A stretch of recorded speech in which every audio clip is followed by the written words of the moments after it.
Alors on l'a compris, les personnes prioritaires, c'est-à-dire les femmes enceintes, les bébés, les collégiens, les lycéens, ainsi que le personnel médical, tout ça, toutes ces personnes peuvent accéder au centre de vaccination.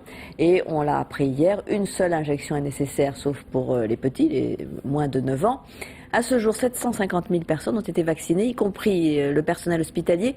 Et pourtant, les infirmiers et aides-soignants semblent plutôt réticents, comme l'ont constaté à l'hôpital intercommunal de Créteil, Carole Vénuat et Olivier Calmet. Donc je suis venue pour vous parler aujourd'hui de la vaccination contre la grippe A.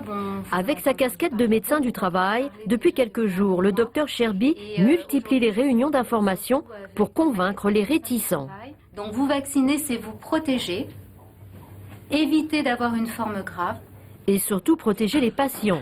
Mais dans ce service d'hépatogastrologie, cet après-midi, les conseils du docteur Cherby ne font apparemment pas recette. Voilà.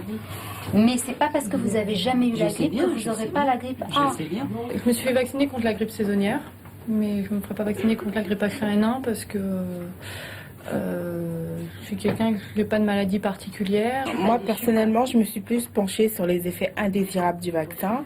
Maintenant, certes, pour le moment, je ne compte pas me faire vacciner, mais bon, il y a réflexion. Il y a beaucoup de choses qui ont été dites, des effets indésirables qui ont été dits. Après, est-ce que c'est par rapport au vaccin ou pas, j'en sais rien.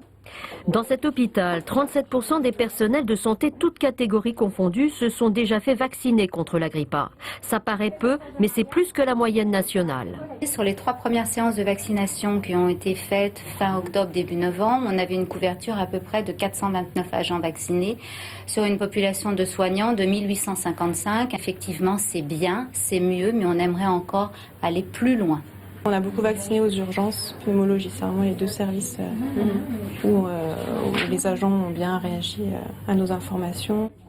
En fin d'après-midi, ce jeune interne a rejoint les 43% de médecins déjà protégés en France contre le virus H1N1. Les infirmières et les aides-soignants restent plus difficiles à convaincre.